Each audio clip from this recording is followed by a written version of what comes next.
I am Parveen, my colleague Alicia. We welcome you to this historic setting at Salimpur House and at the Literary Pavilion at our 16th edition of the Mahindra Sanat Kada Lucknow Festival, where we explore the Gali Kuche of our very beloved city. We're very grateful to the family of Raja Sahib Salimpur for opening their home so graciously to us.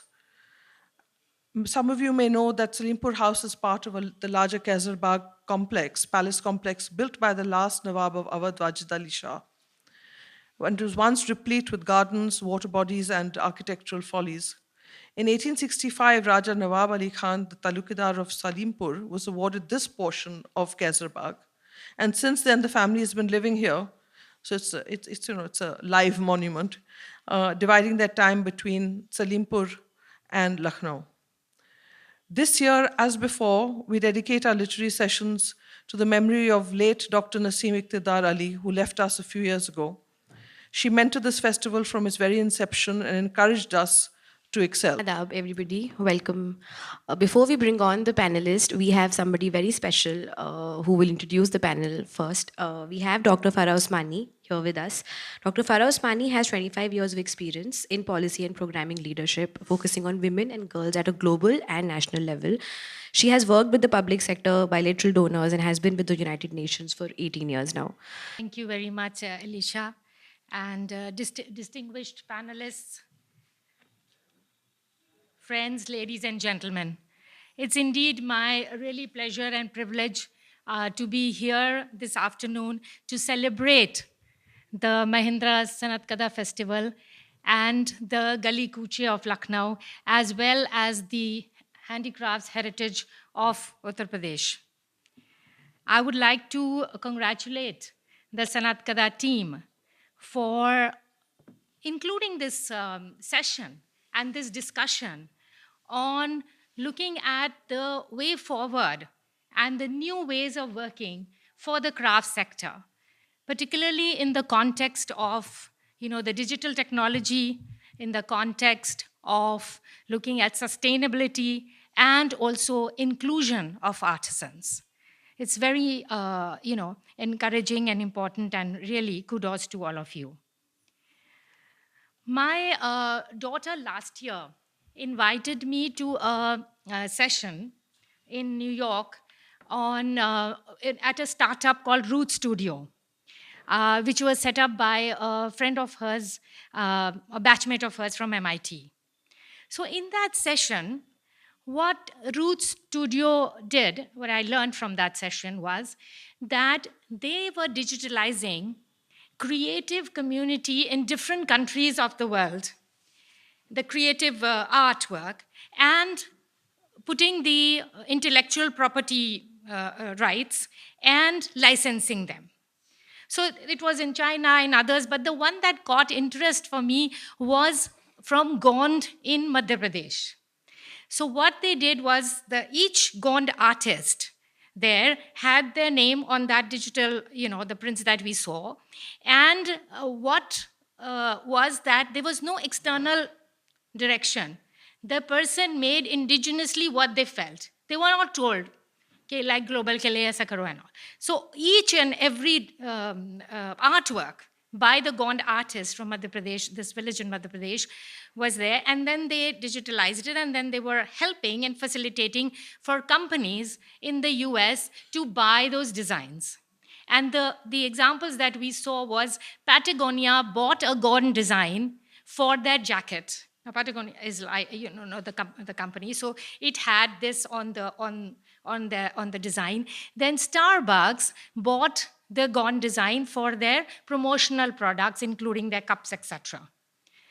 What I want to tell by sharing this story is there is a lot of potential of the craft sector of India in terms of like looking at this digital. And I'm sure most people here are aware that the craft sector employs it's the second highest employer of people in India after agriculture. So many of our billions of population are engaged there. And then back to Uttar Pradesh, since we are here, that the data says that nearly 30% as nearly 1/3 of the artisans are in this state of Uttar Pradesh, are based here just in one state. I mean, of course, the state has like a huge population, but proportionately, the arts are also there. And so, about 10 years back, we did an initiative to map the handicrafts of Uttar Pradesh by these millions and lakhs of artisans across the 75 districts of UP. So what we did in that, because different colleagues were posted in different districts, to map from each district what are the crafts, what are the artisans, what are the process, etc., which is what I was discussing with you just now. Like in Rampur, we curated like 5 main crafts there, which are in the district of Rampur itself. From what you are doing, kite making, to making the क्या कहते हैं चाकू रामपुर का चाकू, to the violins are handcrafted there, to the phul patti work which is done there. So basically what we are trying to say that there are artisans and they actually don't even know each other because each of them are in their clusters. And this mapping, provided this documentations provided very rich data of also about, for example, that in Chitrakoot district, to get the sajar stones, the pendants that all of you wear with the sajar, the person has to dive deep into the river of in Chitrakoot district to take off these stones from the bottom of the river. And it's like a risky thing. And similarly, in Najibabad district of Uttar Pradesh, I think we had the Rafugar colleague yesterday at there. How these Rafugars who came from Kashmir years, generations ago, are now in Najibabad and have innovated and have changed this Rafugari, which they do into this unique embroidery, which is done in Najibabad district. And so basically the point I'm trying, and again, we will hear from our panelists more on how documentation and how research in the crafts is like so important, including setting the narrative. And what I mean by that is that who tells the story, how the story is told about the crafts people, the crafts community, how you say, can be empowering, but it can be the opposite too. So it's extremely important how and who and we are, doing this documentation. Back to our panel, and so we have, of course, several questions for you along these lines, and including how to reinvent from your rich expertise. So we have an excellent panel here with decades of experience on working directly with artisans today with us, and to sort of explore how we can revive and for your CV, I need to put on my spectacles, revive and reinvent the craft. And, in terms of the sustainability of the systems, and which is essential from in India. Our panelists here from Creative Dignity have done substantive work in the sector of crafts, working directly with artisans for many years. Let me introduce them to you. Ms. Meera Goradia is the co-founder and co-chair of Creative Dignity, a network to support the artisan sector. She has also co-founded Kutch Mahila Vikas Sangathan and has a wide experience in working with artisan clusters, including as director of Khamir, a premier organization of Kutch for cultural and creative industries. Then welcome to Aanchal Sodani. Aanchal is the co-founder of Common Thread. She's also a member of Creative Dignity, and she has previously worked with Industry Crafts Foundation, Unbox Festival, British Council, and UNESCO as a designer, curator, crafts and design, and has contributed also to a chapter on digital technology and craft, which was published recently by the Handbook of Crafts and Sustainability in India. So Aanchal, I still have to get my hands on this book. I haven't yet got there, but it sounds exciting, yeah, to read it. And we have Mr. Nitin Panmani, who I have told is from my maternal home district of Gwalior, where my maternal grandfather lived, is the co-founder of iTokri, India's premier platform for handcrafted and sustainable products. and award-winning. He's also a filmmaker. And Nitin is passionate about empowering artisans, and he has partnered with over 500 artisan group across 150 crafts clusters, bringing their stories and creation to a global audience.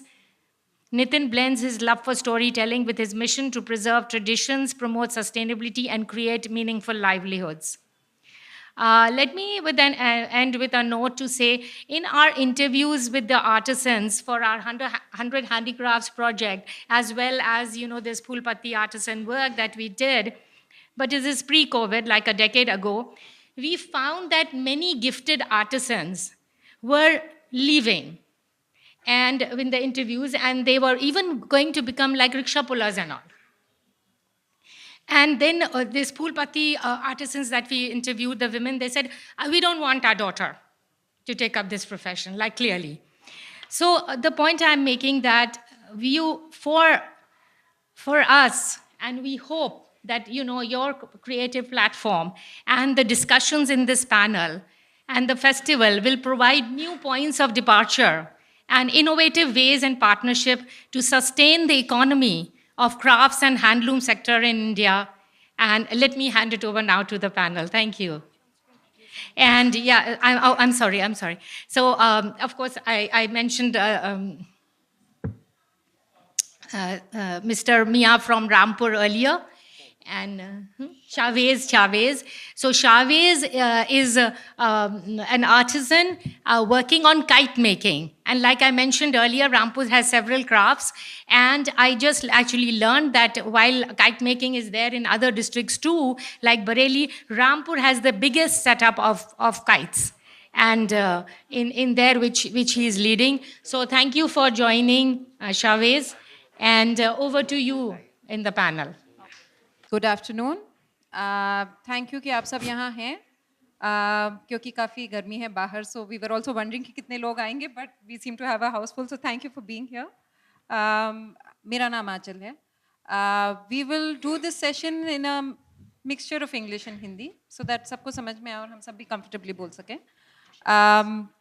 आज का session specifically creative dignity जो एक network है जिससे हम सभी जुड़े हुए हैं उसको लेकर है कि कैसे ये नेटवर्क्स चालू होते हैं और ये नेटवर्क्स फिर क्या अचीव कर पाते हैं and what really makes a network worthy and what gives it life so that is the broad discussion but of course बहुत कुछ हमारे इंट्रोडक्शन में कहा गया which are very very interesting points and how as a network we are trying to do things to make sure कि crafts people को rickshaw ना चलाना पड़े basically because a lot of people, like she's saying, are leaving this. जो आंकड़े थे पहले 200 million artisans हैं पूरे इंडिया में, वो शायद आधे हो चुके होंगे after COVID.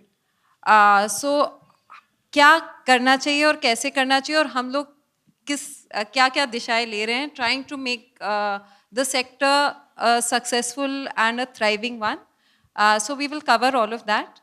But we will first start with कि ये network क्या है और आया कहाँ से so I will start with Meera I will do the little bit of the moderation today so Meera के साथ स्टार्ट करेंगे she will talk about how this network got together and why and how it has progressed into being more than a network Thanks, Anchal, and very nice to see a full house. We were really not expecting that today.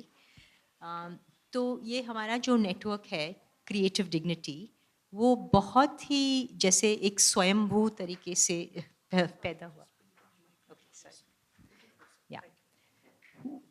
ये हमारा जो network है creative dignity वैसे register भी नहीं हुआ है और जब कोविड का माहौल था वो अपने आप उभर के आया क्योंकि जैसे आंचल ने बताया ये नेटवर्क में हम काफ़ी जो लोग अभी जुड़े हुए हैं और तब भी जब जुड़े थे हम सब कारीगर क्षेत्र के साथ जुड़े हुए थे हम अपनी अपनी तरह से ऑलरेडी काम कर रहे थे और जब कोविड हुआ तो हमें लगा कि सभी लोग जो सहाय की बात चल रही थी वो माइग्रेंट्स के लिए या जो दिख रहा था उनके लिए सहाय की बात चल रही थी लेकिन जो कारीगर है जो अपने बल पे जो अपना व्यवसाय चलाते हैं जो ज़्यादातर दिखते नहीं हैं तो उनकी भी परिस्थिति क्योंकि सब इकोनॉमीज सब बंद हो चुकी थी तो हमें लगा कि इनके बारे में तो कोई बात नहीं कर रहा है जाहिर में तो हम लोग जो इनके साथ जुड़े हुए हैं, हम क्या कर सकते हैं?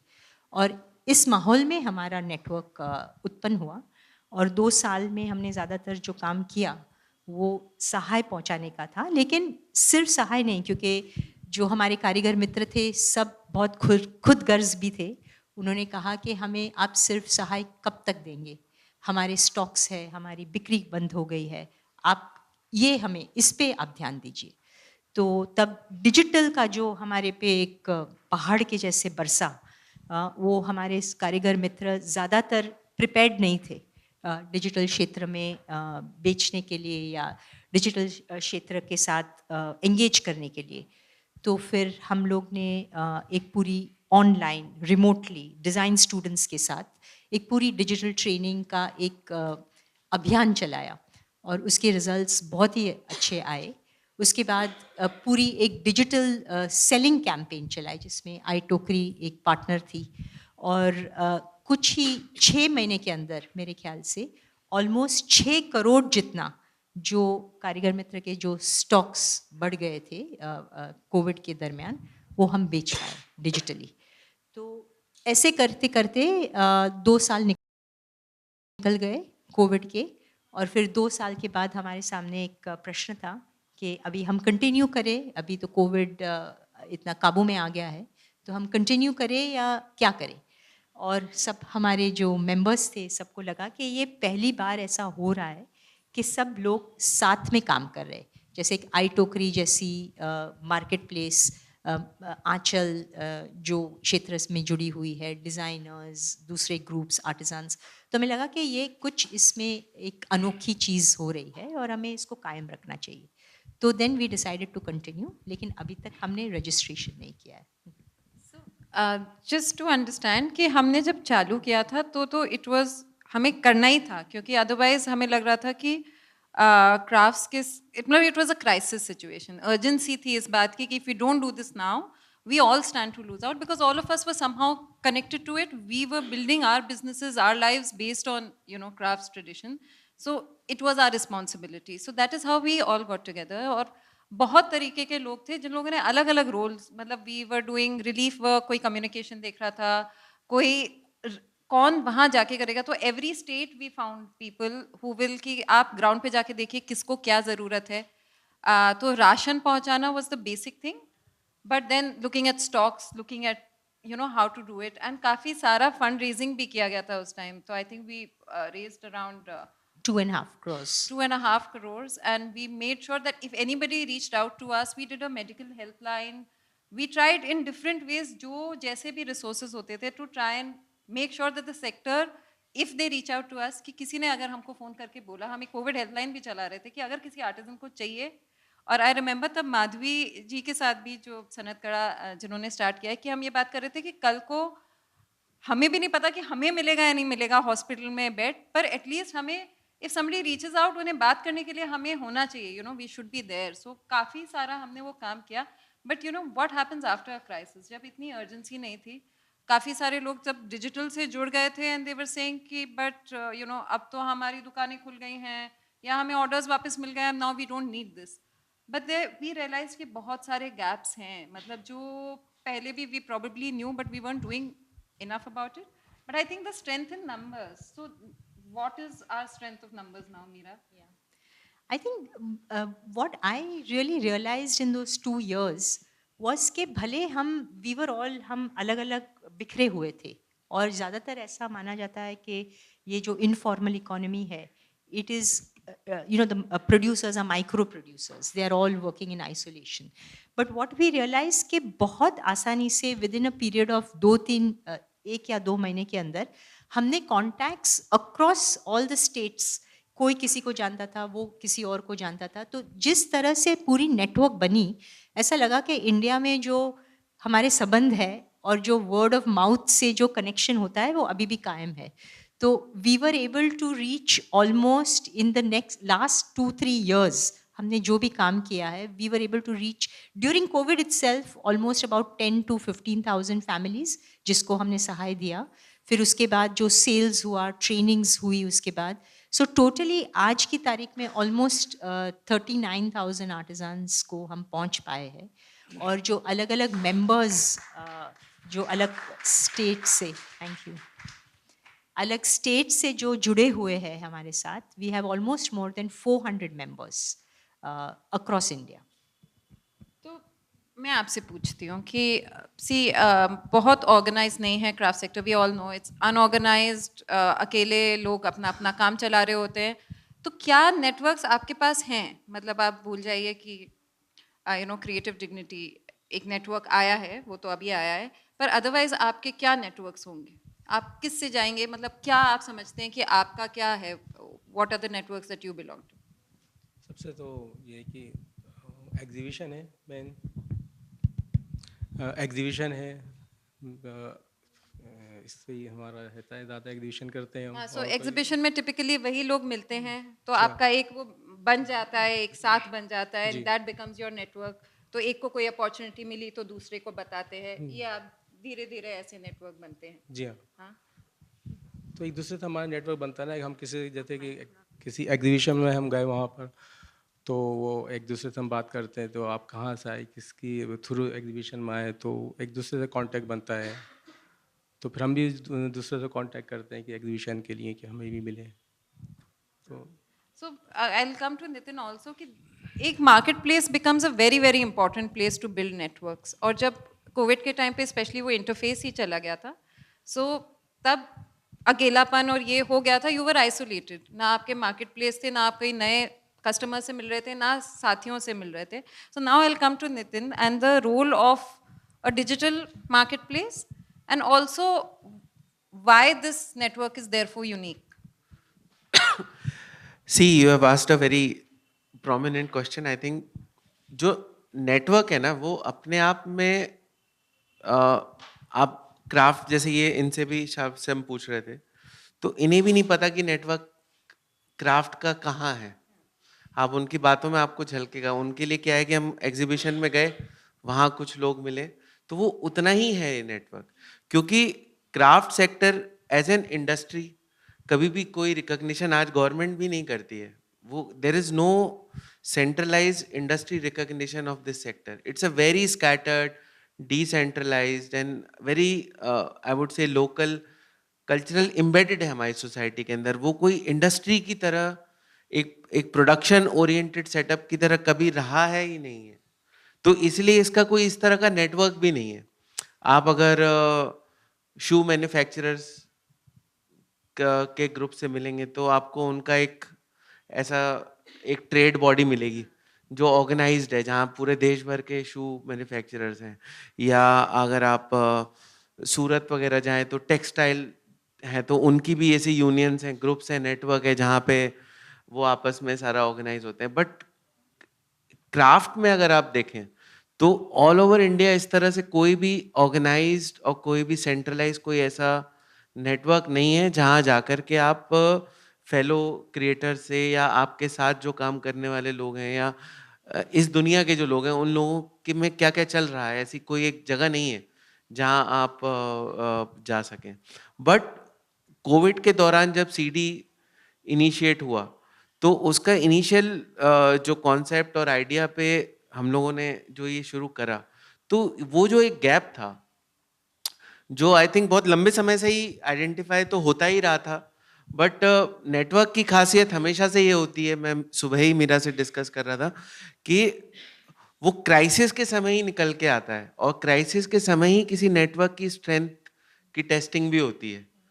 तो ये कोविड के समय आप कह सकते हैं कि ये एक स्पॉन्टेनियस किस्म का एक मूवमेंट बना और लोग जुड़ते चले गए। तो वो यही नेटवर्क की खासियत है। तो अब सीडी में भी जो अब जिधर हम जाना चाह रहे हैं, जो नेटवर्क इसको बनना चाहिए इन माय ओपिनियन, वो यही है कि ये एक फ्लूइड किस्म का, एक ऐसा सेंट्रलाइज्ड नेशनल लेवल का एक क्राफ्ट और इसके पूरे इकोसिस्टम में, चाहे वो सप्लाई चेन साइड है, चाहे वो आर्टिजन को जैसे बनाने के लिए कुछ जो सामान लगते हैं, या बायर्स हैं, या स्टोर्स हैं, या मैन्युफैक्चरर्स हैं, वो सारे जितने भी हैं वो सब एक किस्म का एक खुला मंच जैसा हो जहाँ पे ये नेविगेट हो रहा है, आपको किसी भी तरह की कोई इन्फॉर्मेशन चाहिए, गवर्नमेंट बॉडी है उसे कोई इन्फॉर्मेशन चाहिए, प्राइवेट बॉडी है उन्हें कोई, तो वो नेटवर्क को रीच आउट करती है और फिर नेटवर्क उसको नेविगेट करके राइट डायरेक्शन, राइट दिशा देता है. तो ये I think this is the job of a very efficient and open and a very fluid kind of a network. What I mean, we imagine CD to become at some point of time. So this, matlab this, there is a little bit of dilemma. I know I've had many discussions with Meera about this. कि एक तो आप बहुत open, बहुत fluid, बहुत democratic, बहुत flat रखना चाहते हैं, but it's also very difficult to mobilize and then take action because आप अब इतने सारे लोगों की सुनोगे, अगर 400 लोग अपनी अपनी बात बोलेंगे तो किसी की भी बात नहीं सुनी जाती है. So how slowly CD has found ways to make it work, even though बहुत अलग अलग जगह से लोग इस नेटवर्क के पार्ट हैं. एंड नेटवर्क भी क्या है, it's a WhatsApp group. Basically it's as fluid as that कि एक व्हाट्सएप ग्रुप है, उसमें 400 लोग हैं, वो सब क्राफ्ट्स के साथ काम करते हैं.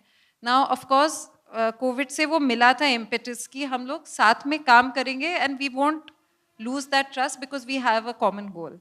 सो वो किसी ने नहीं छोड़ा है. आई थिंक दैट्स रियली, बहुत ओपनली शेयर होती है इन्फॉर्मेशन. आपको इसका सप्लायर चाहिए, 10 लोग भेज देंगे. मुझे इसमें काम करना है, बहुत एडवाइस मिल जाएगी कि ये काम करना है, पर ये थोड़ा सा ऐसे काम करेगा, वैसे काम करेगा. वेरी ओपन, लाइक आपको पता भी नहीं होगा किसने क्वेश्चन किया, फिर भी आप आंसर देंगे. सो इट इज़ अब वो ट्रस्ट बिल्ड हो चुका है. But still for it to find some structure कि हम कंटिन्यू करें काम. So Meera, what do you think were the challenges and how has now it started to get some shape? Well, I don't know if it has started to get a shape, but I think एक चीज जो हमने decide की जब Covid का माहौल थोड़ा ठंडा हो गया, कि एक नेटवर्क के तौर पे हम ऐसा क्या करें जो अभी तक नहीं हुआ है. क्योंकि जब इतने सारे लोग जुड़े हैं तो हमारा कंबाइंड स्ट्रेंथ क्या अचीव कर सकता है. एंड आई थिंक जो फर्स्ट आंसर जो सबके मन में आया was that जो स्पेस है, क्राफ्ट स्पेस है, जो पब्लिक स्पेस है, वहाँ पर ज़्यादातर जो बायर्स है या जो हमारे जैसे NGOs है, उनके आवाज़ ज़्यादा सुनने में आते हैं. तो क्यों ना हम एक ऐसा माहौल, एक ऐसा स्पेस क्रिएट करें कि सही में जो काम करने वाले हैं, जो कारीगर हैं, उनके आवाज़, उनके काम, उनकी सोच ये स्पेस में ज़्यादा सुनने के में आए. और हमने कोविड के बाद ये भी देखा कि क्योंकि पूरी इकोनॉमी जब स्थगित हो गई थी, तो काफ़ी जो कारीगर के जो युवान पीढ़ी थी, जो युवान बच्चे थे, जो पहले अपने माँ बाप के काम के सामने देखते भी नहीं थे, उनको वो काम में फ्यूचर भी नहीं दिख रहा था.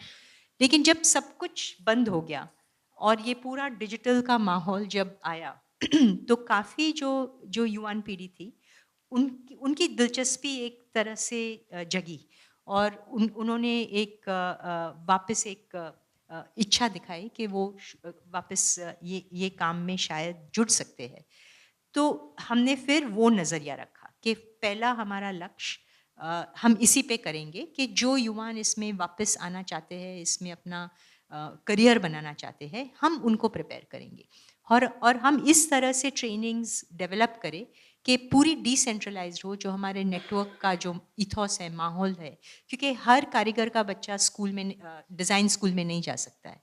सो अभी 2 साल से we have been developing that methodology and it's a very very decentralised methodology और वो मार्केट के साथ लिंक करती है. और शावेज भाई थोड़ा ज़्यादा मैं उनको रिक्वेस्ट करूँगी क्योंकि उन्होंने ये पूरी ट्रेनिंग ली है हमारे साथ, तो वो भी कुछ आपको बताएंगे. सो आवर फर्स्ट लक्ष्य वाज कि हम कारीगर पे नज़र रखें, उनको क्या अभी चैलेंज है, क्या ज़रूरत है, हम एज अ नेटवर्क उस पर फोकस करें.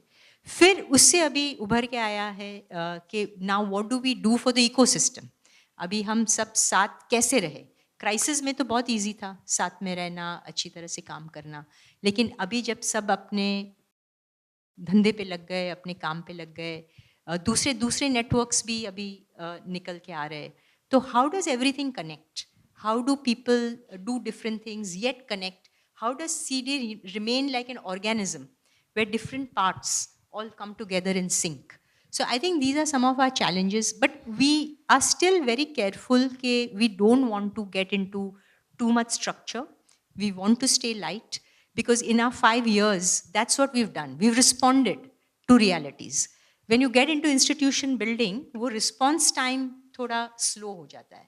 So I think it's an exciting experiment, and we're still a long way to go. But we hope that 2025 will be a kind of turning point for CD. Shavez ji, आप थोड़ा जो आपने ये 1.5 साल से सीडी में जो ट्रेनिंग द्वारा, मार्केट द्वारा जो जुड़े हो, उसके बारे में आप थोड़ा अगर बता सके तो. बताओ आपने क्या क्या किया. मैं तो सीडी का बहुत बड़ा शुक्रगुजार हूँ कि सीडी के साथ सीडी ने मुझे जोड़ा और बहुत सपोर्ट करी. कोविड से जब आया तो उस टाइम सब कुछ ख़त्म हो गया था, एग्जीबिशन भी नहीं थी और ऑर्डर भी नहीं थे, और जो भी कस्टमर थे वो सब नहीं, सब टूट गए थे. तो उसके बाद कोविड के बाद फिर सीडी से कांटेक्ट हुआ, उन्होंने हमें कांटेक्ट करा और उसके बाद ट्रेनिंग भी दी. वहाँ पर डिजिटल की ट्रेनिंग दी, वहाँ पर फोटोग्राफी की ट्रेनिंग दी, और सोशल मीडिया पे कैसे एक्टिव रहना है उसके बारे में हमें बताया गया. ग्वालियर में हुई थी उसकी ट्रेनिंग. तो उसके बाद बहुत सपोर्ट करी. फिर हम अपने प्रोडक्ट में क्या चेंज करना है उसके अंदर और उसमें क्या क्या बनाना है, तो उसमें हमें डिज़ाइनर भी बहुत 2-3 बार भेजे रामपुर, जो हमें उन्होंने बताया कि आपको क्या बनाना है, क्या कैसे करना है इसको, आपको डेवलप अपने क्राफ्ट को. तो बहुत सपोर्ट करी है सीडी ने. तो अगर जैसे मैं एकदम ही अनडिसाइडेड क्वेश्चन पूछ रही हूँ कि अब आप जानते हैं कि सीडी कैसे और क्या क्या अच्छा कर पाता है, आप क्या चाहेंगे कि अब सीडी करे आगे क्राफ्ट्स के लिए? अब आप भी उसका हिस्सा हैं तो वो आप भी कर सकते हैं, मतलब ऐसा नहीं है कि कोई करने वाला है और कोई पाने वाला है. पर आपको क्या लगता है सीडी का क्या और क्या चीज़ें हैं जो सीडी को करनी चाहिए, क्या ज़रूरत है अभी सेक्टर में? मेन तो यह है कि हम जो सामान बनाते हैं, हमें एक प्लेटफॉर्म चाहिए अपने सामान जो बनाते हैं उसको बेचने के लिए, और जो सीडी से उम्मीद है कि हमें एग्जीबिशन दें और हम अपने सामान को उसको बेच सकें बना के.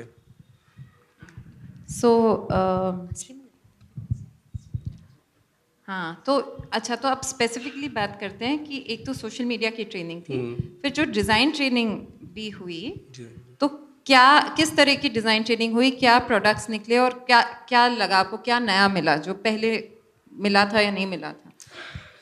पहले तो हम ये थे कि पतंग बनाते थे उसमें, उसके बाद जो भी है सीडी जो भी हमारे से सपोर्ट करी है, उसके बाद और बहुत से हमने प्रोडक्ट बनाए उसके अंदर, सीडी ने बनवाए हमसे डिज़ाइनर भेज के.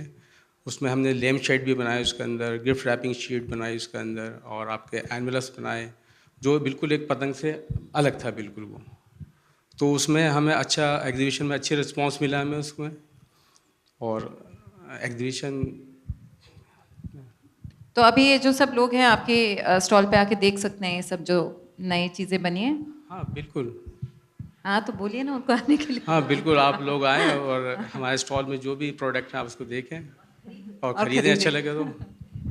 सो एक जो नया एक जैसे वर्टिकल एक कुछ जिसमें थोड़ा सा मोमेंटम हो रहा है, वो सीडी का जो क्रिएटिव कॉमन्स. पहले मैं थोड़ा ना ये जो हाँ, पहला हाँ, आपका please. मीरा से जो सवाल पूछा ना आपने, उसको मैं थोड़ा सा और वहाँ कंटिन्यू करना चाहूँगा. देखिए, नेटवर्क का जो रोल है और जहाँ चैलेंज है ना कि ऑर्गेनाइजेशन बना लेना उसे और एक नेटवर्क बने रहने देना, इन दोनों के बीच की जो जगह है ना, वो थोड़ी सी रिस्की स्पेस तो होती है. और मीरा देख ही रही हैं, हम लोग लंबे समय से जूझ रहे हैं क्योंकि सारे लोग कहते हैं कि भाई आप हैं कहाँ, आप व्हाट्सएप पे हैं या आप कोई आपका ऑफिस है, ये कहाँ से ऑपरेट करती हैं ये चीज़ें. तो लोग हर कोई आपको एक संगठन बनने की तरफ पुश करता है. आप हर कोई कह रहा है कि आप एक संगठन बन जाइए और सीडी को भी एक संगठन का रूप दे दीजिए. बट मुझे लगता है कि अगर ये नेटवर्क भी अगर एक संगठन बन जाएगा तो फिर संगठन नेटवर्क में कैसे आएंगे, फिर तो compete against will ourselves. Compete against each other. तो ये एक जो एक काफ़ी फ्लूइड सी जो स्पेस है, ये बहुत ही मुश्किल है इसको बनाए रखना, और बट ये बहुत ज़रूरी भी है. जैसे फॉर एग्जांपल शावेज ही है जैसे, तो अब ये पतंग बना रहे हैं, ये आर्टिजन है, अब इधर एक फंड है जो CSR खर्च होना चाहता है, तो वो कहाँ खर्च होना चाहे, किस तरह से वो जाकर के कहाँ प्लग इन हो। तो ये एक नेटवर्क एक उसमें एक रोल निभाता है कि वो यहाँ से आप इधर से मूव करके इधर मूव कर सकते हैं। तो हम एक नॉन पार्टिजन किस्म का एक रोल जो अदा करता है नेटवर्क, वो बहुत ही ज़्यादा इम्पोर्टेंट रोल है। और इस स्पेस में आई डोंट थिंक इंडिया में कोई और है जो इस स्पेस में काम कर रहा है इस सेक्टर में।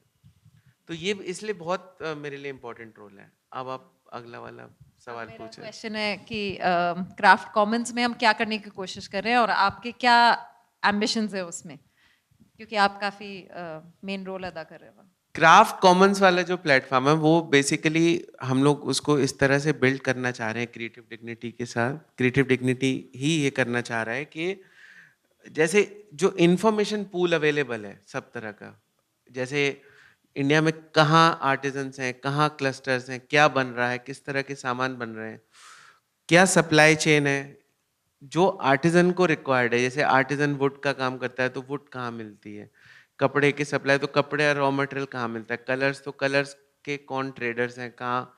तो मतलब एक प्रोडक्ट की सप्लाई चेन, फिर उसकी मैन्युफैक्चरिंग की सप्लाई चेन, प्लस उसके अलावा जो डिज़ाइनर्स इन्वॉल्व हैं क्राफ्ट बेस्ड प्रोडक्ट्स में काम कर रहे हैं, जो मार्केट प्लेस प्लेयर्स इन्वॉल्व हैं, sellers involved हैं, not just in India but globally. So we don't have any such platform in India which provides you a verified information of where what is happening in India in this ecosystem. So that's where we want this crafts common things to come in place, where you will have all sort of information in single location. Like Sanat Kada does 150 craft exhibitors. So when you click on Sanat Kada, you will know which of the 150 people they engage with. Then if you go to Chavez, then you will get to know where Chavez is exhibiting other than Sanat Kada. So if you go, then you will see where Chavez is from Rampur. If you click on Rampur, you will go and see what other crafts are there in Rampur. From there, you can come back to see which other crafts were called back to Sanat Kada. So it's a kind of a navigation. Yeah, it's a kind Google of Maps hai ye. yeah, where you're cross navigating between the whole ecosystem in terms of how and where everyone is connected through. So more better we create these connections. I mean, we believe that it's going to be more fruitful in terms of finding the right connections and right networks. Right तो It sounds little overwhelming, I'm sure, but it तो will आपकी eventually. शुरुआत अभी हो चुकी है, कहाँ तक पहुंचे हैं और कितने लोग, क्या what is, give us some numbers. अभी तो आप कह सकते हैं कि एक प्रोटोटाइप सेटअप ही है, we have just started on. और कोविड के समय ही जो इन्फॉर्मेशन आर्किटेक्चर हमने बनाया था तो वो उसी के आसपास ही है अभी। The platform and the design everything is in process. So hopefully like 6 months or so we are hoping that we will have some kind of something to something to navigate. Excellent. The craft commons will be dynamic क्योंकि we hope के जो अलग clusters में, regions में artisans जो जुड़ेंगे जब craft commons पूरा functional हो जाएगा, students, we want everyone to participate in getting the right information onto the commons. So how do we, so it is not just a technological piece, it will be something which will have real connections on the ground and upload real-time data. And we will also, through partnerships, जो CD works only in partnerships, through partnerships, we also hope to create a range of services in a sector which is informal. तो ये जो platform बनेगा will be like a bridge between the informality and the formal sectors. So what are those kind of services? You know, could it be training? Could it be design? Could it be marketing? Could it be finance? Could it be, documentation? Could it be, there's a range of things. And can those become services that people can access? For example, we want to also create a mentor system that, say tomorrow, Chavez Bhai or Aanchal is looking for a mentor. Then she can get onto the website, look at registered mentors. So there are a lot of ideas we have, but it's going to be a work in progress. I think it will take us a couple of years for it to evolve, and it will keep evolving because, like I said, CD is an organism. We see it as an organism. So और कुछ नहीं कहना है तो I also wanted to kind of invite the audience कि आप लोग कि एक तो कोई questions हो तो please पूछें और आप कैसे मतलब क्या देखना चाहोगे क्राफ्ट में होते हुए आप कैसे इन्वॉल्व हो सकते हो what can you bring to the network and what can the network offer to you. It's a very बहुत बड़ा सा क्वेश्चन है पर एक तो प्लीज़ बेझिझक कोई से भी क्वेश्चंस हमसे पूछिए कि हम क्या करें कौन से क्राफ्ट्स कहाँ देख सकते हैं क्या जो भी हो basic questions but also other deeper questions on the larger picture कि you know what can such a network do for you and what can you do for the network is our invitation for you to participate in it. और अगर आपको लगा कि ये network क्या करे हमें बिल्कुल समझ में नहीं आया तो वो भी बता दीजिए. हाँ वो भी पूछ सकते हैं हम But before we open up to other questions, there are two active CD members here. That's Madhvi and Isha. It'd be really nice if you all can share a little bit of your experiences of working in a network like this.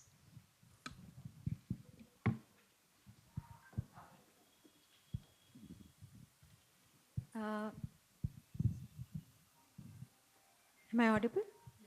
Okay. तो मैं क्योंकि फ़िलहाल वैसे मैं designer हूँ पेशे से मगर फ़िलहाल मैं डिज़ाइन नहीं कर रही हूँ और मैं क्राफ्ट का कोई सामान बेचती भी नहीं हूँ ना मैं बनाती हूँ तो मेरे लिए भी किसी को ये बताना कि मैं आखिर करती क्या हूँ ये बहुत मुश्किल काम है. तो मेरा काम जो पिछले 5-6 सालों में रहा है वो ज़्यादातर क्राफ्ट को डॉक्यूमेंट करना और उसके बारे में इंफॉर्मेशन शेयर करना रहा है. ये काम बहुत लोग करते हैं लेकिन मेरा काम थोड़ा सा इस मामले में अलग इस तरह से है कि मैंने ये भी कोशिश की है कि किस तरह से जो भी मेरी ऑडियंस है उसे मैं ये बता सकूं कि जो प्रोडक्ट वो क्राफ्ट के नाम पे ख़रीद रहे हैं वो शायद क्राफ्ट है ही नहीं क्योंकि आजकल मशीन्स हैं बहुत तरह की जो क्राफ्ट प्रोडक्ट्स को बहुत अच्छा कॉपी कर रही हैं. तो चिकनकारी के नाम पर जो वो चीज़ें ख़रीद रहे हैं वो शायद चिकन हैं ही नहीं हाथ से बनी ही नहीं हैं या फिर अगर वो हाथ से बनी हैं भी तो भी किस तरह से जो क्राफ्ट पहले थी या जो उसकी सबसे खूबसूरत शक्ल थी उससे वो बदलते बदलते अब इस शक्ल में आ गई है कि उसका जो पहले का रूप था उससे उसका कोई लेना देना ही नहीं रह गया है. ये बात मुझे ख़ास तौर से चिकन के लिए लगती है क्योंकि आज अगर मैं चाहूँ कि मैं बाज़ार में जाकर एक सूती कुर्ता ख़रीद लूँ चिकन का जिस पे अच्छी महीन बारीक कढ़ाई हो तो नहीं मिलेगा. पॉलिएस्टर मिलेगा और मोटे मोटे फूल पत्ती मिलेंगे जो कि चिकन की पहचान नहीं थे. तो खैर ये मेरे काम के बारे में है. सीडी से मैं जुड़ी हुई हूँ क्योंकि हिंदुस्तान भर के जो कारीगर हैं उनके काम में मेरी दिलचस्पी रही है. तो मुझे इस नेटवर्क में होने की वजह से फ़ायदा ये होता है कि जगह जगह जो लोग भी क्राफ्ट में काम कर रहे हैं उनसे जुड़ने का मेरे पास एक मौका है. तो पता भी लगता है कि कहाँ क्या हो रहा है और इसके साथ साथ बहुत सारे जो पैनल डिस्कशंस या वर्कशॉप्स जो सीडी ऑर्गेनाइज़ करता है वो मेरे लिए बहुत फ़ायदेमंद हैं. ख़ास तौर से एक बहुत ही अच्छा सेशन हुआ था जो कि वाटर कंजर्वेशन के बारे में था क्योंकि जब नेचुरल डाइंग की बात होती है तो ये बात उठती है कि नेचुरल डाइंग में बहुत ज़्यादा पानी इस्तेमाल होता है इसीलिए शायद केमिकल इस्तेमाल करना बेहतर है. तो किस तरह काला डेरा जो कि राजस्थान में एक जगह है जहाँ पानी की काफ़ी कमी भी है वहाँ पर जो नेचुरल डाइंग की वर्कशॉप्स हैं उनमें कैसे वाटर कंजर्वेशन का काम किया गया कि नेचुरल डाइंग को जारी रखा जा सके और साथ ही पानी बचाया भी जा सके. तो इस तरह की जो पैनल डिस्कशन है वो अगर सीडी ना हो तो कहाँ देखने को मिलेगी मुझे क्योंकि लोग जैसा आपने कहा बहुत अच्छा काम क्राफ्ट के साथ कर रहे हैं लेकिन जहाँ जहाँ भी वो हैं कोने कोने में बिखरे हुए हिंदुस्तान के वो अपनी अपनी जगह पे बहुत अच्छा काम कर रहे हैं. 5 लोग 10 लोग उनके काम के बारे में जानते हैं लेकिन और लोग कैसे उनके बारे में जानें और कैसे सीखें ये बहुत ज़रूरी है कि काला डेरा में अगर किसी ने वाटर कंजर्वेशन कर लिया तो वही चीज़ हर उस क्लस्टर में हो सकती है जहाँ कहीं भी नेचुरल डाइंग या डाइंग एंड प्रिंटिंग का काम हो रहा है. फिर चाहे वो अजरकपुर हो या बाग हो या फिर कोई और जगह हो जहाँ भी ये चीज़ हो रही है. तो किस तरह एक जगह की क्राफ्ट में जो अच्छा काम हो रहा है उसको बाकी लोग कैसे सीख सकते हैं, ये एक बहुत अच्छी चीज़ है जो सीडी की वजह से पता चलती है।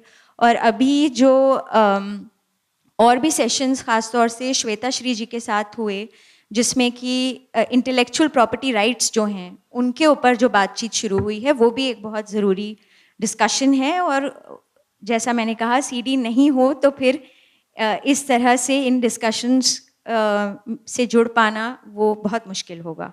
जी।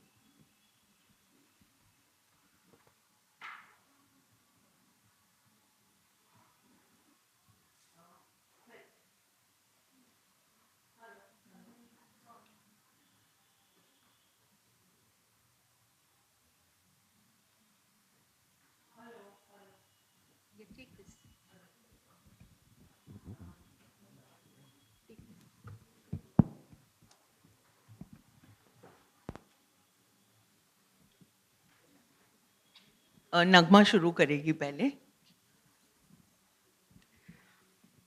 थैंक यू मीरा मैम, आंचल और सर आने के लिए। यहाँ हमारी नीचे मुलाकात हुई तो कोविड के दौर में हम भी एक हिस्सा रहे हैं इस क्रिएटिव डिग्निटी का, और हमने मैपिंग की यूपी के आर्टिजन्स को, उनके कैटलॉग्स बनाने का काम। तो वो जो चैलेंजेस रहे हैं उस दौर के, लोग घर में बैठे थे, वक्त बहुत था, बहुत सारा डंप स्टॉक था, उसको निकालना था। लेकिन इन आर्टिजन्स की जो कहानी रही है कि किस तरीके से मोबाइल का इस्तेमाल किया जाए, जो ट्रेनिंग्स आप लोगों ने प्रोवाइड करी, लेकिन वो इतने मुश्किलात से गुज़र करके वो कैटलॉग रेडी होती थी। हम लोग डायरेक्ट हिस्सा रहे हैं उस चीज़ का।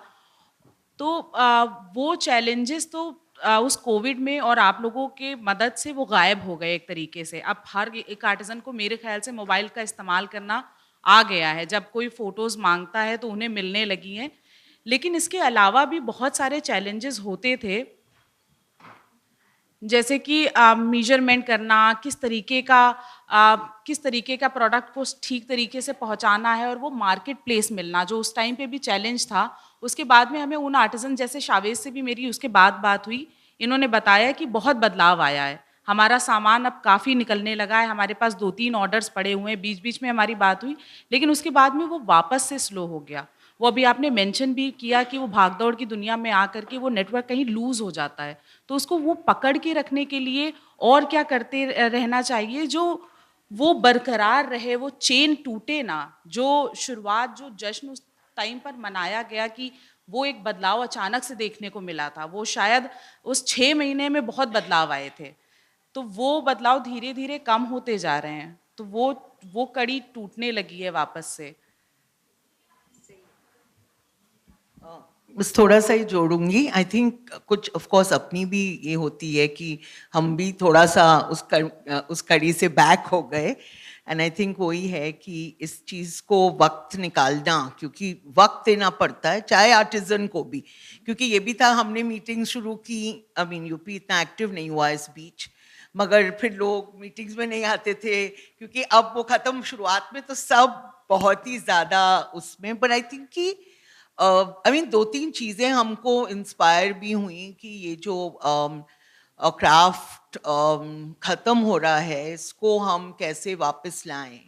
आई mean during that process Sanatkada just being a market place, I think हम लोगों को उसमें जुड़ने के बाद ये लगा कि हमको कुछ और भी करना चाहिए। मतलब हम एक शॉप थे, एक फेस्टिवल थे बस, और हम कुछ नहीं और करना चाहते थे। आई थिंक इसमें ऑफ कोर्स नगमा ने भी मुझे पुश किया, पर डेफिनेटली उस प्रोसेस से ये चीज़ हमारे अंदर आई कि यहाँ हम और क्या कर सकते हैं। ये नेटवर्क है, आई मीन जमाल बैठा है यहाँ, बड़े गांव से, ईशा से जो लोग, फरा से जो लोग, आई मीन यूपी में बहुत ही आई मीन क्राफ्ट्स पर्सन्स बिखरे हुए हैं।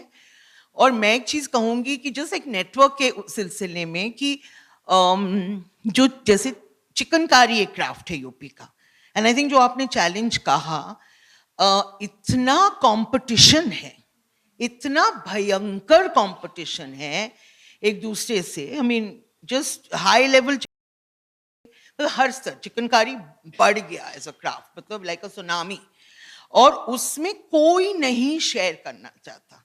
मतलब हम क्योंकि उस मैन्युफैक्चरिंग में नहीं थे, तो हमने अपनी भूमिका उस समय देखी कि हम लोगों को इकट्ठा लाएं, मतलब बट पीपल, आई मीन, एक बहुत ही ताज्जुब की कि 2-3 पैनल्स हो पाए बातचीत के, मतलब लोग कह रहे थे कि जिंदगी में पहली बार हम इकट्ठा आए हैं जो मतलब चला रहे थे, मगर there is a huge gap यहाँ even now on artisan leadership.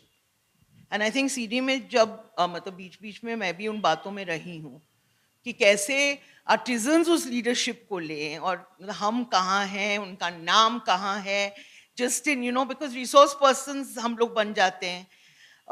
हम क्योंकि वो एक एक्सपोजर और पढ़ाई हमारे पास है, या किसी के पास डिज़ाइन पढ़ाई है, किसी के पास मार्केट प्लेस पढ़ाई है, तो उसको भी कैसे हम लोग एज अ मिक्स्ड नेटवर्क, मतलब मैं अभी भी सीडी से चाहूँगी ये चीज़ कि ये और भी, आई नो कुछ लोग आए हैं लीडरशिप में, पर और भी बात करें, तो I think I mixed a few things, but main चीज़ है कि यू राइट कि कैसे लोग इकट्ठा हों जो एक दूसरे से compete कर रहे हैं, अभी भी ये एक चीज़ है।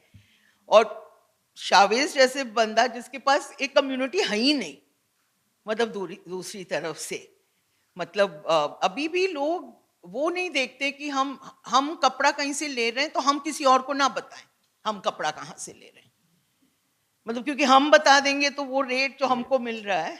इसमें ये वाला जो एंगल है ना, आप माधवी जो कह रहे हो ना, ये एक्चुअली क्या है, ये कुछ सेक्टर स्पेसिफिक होते हैं जो, और क्राफ्ट जो है ना, ये शुरू से ही एक खत्म होती हुई सी चीज की तरह देखा गया है, पर लोग इसे छोड़ रहे हैं। क्यों छोड़ रहे हैं? क्योंकि काम ही नहीं है और खरीद नहीं रहा है कोई। तो जब कोई खरीद नहीं रहा है तो अब जितने लोग खरीद रहे हैं वो तो एक्सक्लूसिव हो गए ना। तो अब उन एक्सक्लूसिविटी को बचाए रखना जो है वो लोग जो उस काम में हैं, ये एक मतलब उसकी डीएनए में शामिल हो गया है बहुत लंबे समय से। इसलिए ये शेयरिंग जो है ना, एक चाहे वो इंफॉर्मेशन की हो, चाहे मार्केट की हो, चाहे कनेक्शंस की हो, ये शेयरिंग जो है वो इनहेरेंट कैरेक्टर नहीं है इस सेक्टर का। हाँ, तो वो ये इनिशियली भी जब हम लोग शुरू में ही बैठा कि किस डायरेक्शन में हम लोग को इधर जाना चाहिए, तो this was one of the core की parameters which we thought that we will not play this game. We will share all kind of information. यहाँ से आ रहा है वहाँ दे दो, यहाँ से आ रहा है इधर दे दो, रोकना नहीं है। और कभी भी इस तरह से उसको नहीं ले जाना है कि इन्हें नहीं देना है और इन्हें देना है, तो वो it just open for all. So इससे एक long term I think impact भी पैदा होता है, जहाँ आप थोड़ा सा वो एक्सक्लूसिविटी से इंक्लूसिविटी की तरफ एक स्टेप बढ़ाते हो, आप करना चाहिए। और दूसरा जो नगमा ने बोला कि कैसे उस समय की ज़रूरत और वो चीज़ें अब लोग करने लगे अपने आप, तो ये तो इवॉल्व हमेशा ही होंगी। अब जैसे उस समय मोबाइल से चीज़ों को करना एक बहुत बड़ी चीज़ थी, बट आज वो चीज़ बहुत बड़े लोग, बहुत बड़े नंबर्स में उतना नहीं है, वो लोग यूज्ड टू हो गए, but now we have new challenges. There are new things which are coming up. So it will continuously evolve, and that's the beauty of a network like Creative Dignity, where you continuously evolve your relevance. क्योंकि आप organisation तो हो ही नहीं, अगर आप evolve नहीं होगे तो इरेलीवेंट हो जाओगे, क्योंकि हमारा तो कोई स्ट्रक्चर ही नहीं है ना। तो the structure is to stay relevant and to provide the value into the whole ecosystem. That's how it becomes sustainable, and that's what I feel. And Madhavi and Nagma, आपने हमें यहाँ बुलाया ये पैनल के लिए, अभी आप बुरी तरह फंसने वाले हो. या आप कुछ पूछना चाहेंगे?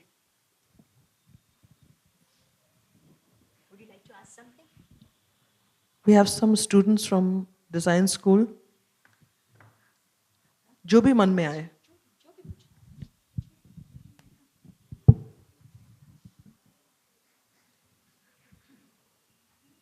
Hello everyone. So we are student from the Asma Hussain Institute, or this is our very first the meeting. We never been anywhere like this, so we didn't know too much about this. So I really personally want to ask कि गली कूचे, आप you are talking about आप लोग जो बात बोल रहे हैं कि द क्रिएटिव थिंग्स, जैसे कि हम लोग स्टूडेंट हैं फैशन डिज़ाइनिंग के, हम लोगों का ये फर्स्ट सेमेस्टर है, सेकेंड सेमेस्टर है, तो हम लोग अभी वी रियली नॉट श्योर कि हमें इस जो हम लोग अपना कर चुकेंगे उसके बाद कि हम लोगों को एक अच्छा प्लेटफॉर्म मिलेगा कि नहीं मिलेगा।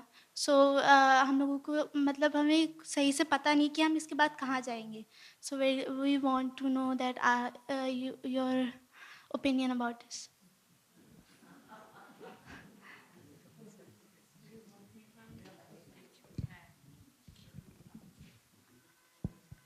तो very good question and very honest question, क्योंकि एक्चुअली हम सबको भी नहीं पता कि हम कुछ भी कर लेंगे तो हम कहाँ जाएंगे।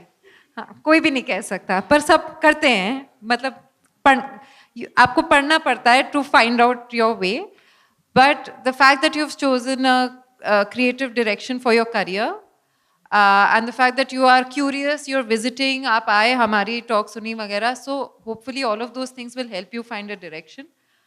इसमें कभी भी अगर आपको क्राफ्ट्स में काम करना है और आप कोई भी क्राफ्ट्स अपने फैशन डिज़ाइन में इंक्लूड करना चाहती है, तो I think we will be able to help you find directions and suggestions. So please, और ऑल्सो ऐसा नहीं है कि यहाँ पे माइक पे ही आपको क्वेश्चन पूछना ज़रूरी है, हम लोग यहीं पे हैं। एंड हम ये भी बता दें कि हमारी टोली आपको दिखेगी सारे क्राफ्ट्समैन के बीच में जाते हुए। अगर आप आके हमें देखना चाहते हैं, वीडियोस बनाना चाहते हैं हमारे साथ, या बाद में वीडियोस देखना चाहते हैं हमारे चैनल पे, तो please do follow us. Nitin, आप ये प्लग ज़रा अच्छे से कीजिए, because I'm not sure what I'm doing. नहीं, ये आपका सवाल बिल्कुल सही है, और ये आप ऐसे कह सकते हैं कि ये जैसे आर्टिजन सोचता है कि मैं अब क्या करूं, कहाँ जाऊंगा, मैं ये बना रहा हूं तो मैं कहाँ ले जाऊं मार्केट में, ऐसे ही जब कोई फैशन डिज़ाइनर है, आप कोर्स कर रहे हैं, तो आपके भी सेम ही सवाल है। तो वो ये दोनों सवाल को प्लग करना है, वो प्लग करने के लिए ही ये CD नेटवर्क है। तो अगर आपको जहाँ ऐसे प्रोडक्ट्स में काम करना है जो हाथ से बने हुए हैं, तो आप नेटवर्क को रीच आउट कर सकते हैं, है ना। और आप अपनी डायरेक्शन इसी तरीके से खुला रखिए और लोगों को सुनिए, जैसे आप यहाँ आए इस तरह से, और तमाम ऐसी क्रिएटिव जगहों पे जाएं, सुने, देखें, आप डेफिनेटली रास्ता बनेगा। इसके बाद आप शेयर कर सकते हैं with your contact details or whatever you would like. Absolutely. Please reach out. और हमारे नंबर भी आप दे सकते हैं। लेकिन एक डिज़ाइनर्स का नेटवर्क भी है, काफ़ी डिज़ाइनर नेटवर्क्स भी है। There is a network called ADI, I don't know what it stands for though, of designers of India, association of designers of India. उनके हर जगह में चैप्टर है। आई डोंट नो लखनऊ में चैप्टर है कि नहीं, but you should also find networks जहाँ जैसे स्टूडेंट्स है, डिज़ाइन स्टूडेंट्स है। अभी तो काफ़ी networks is a normal thing, सबके नेटवर्क्स होते हैं। सो आप अपना भी नेटवर्क बना सकते हैं, ढूंढ सकते हैं, एक दूसरे को सपोर्ट कर सकते हैं, लोगों के साथ बात कर सकते हैं टू फाइंड आंसर्स। और अभी तो ये सेकेंड ईयर नो, अभी 2 साल और होने दो, आंसर्स आएंगे। We have time for just one more question.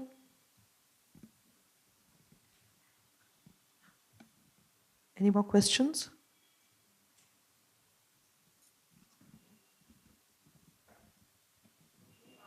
Now that we don't have any questions, I'd like to personally thank you all. Can we please have a round of applause for them? Thank you, Hanji. Yeah, no, we wanted to thank you. so thank you, Madhvi, thank you, Aisha, right? Alisha.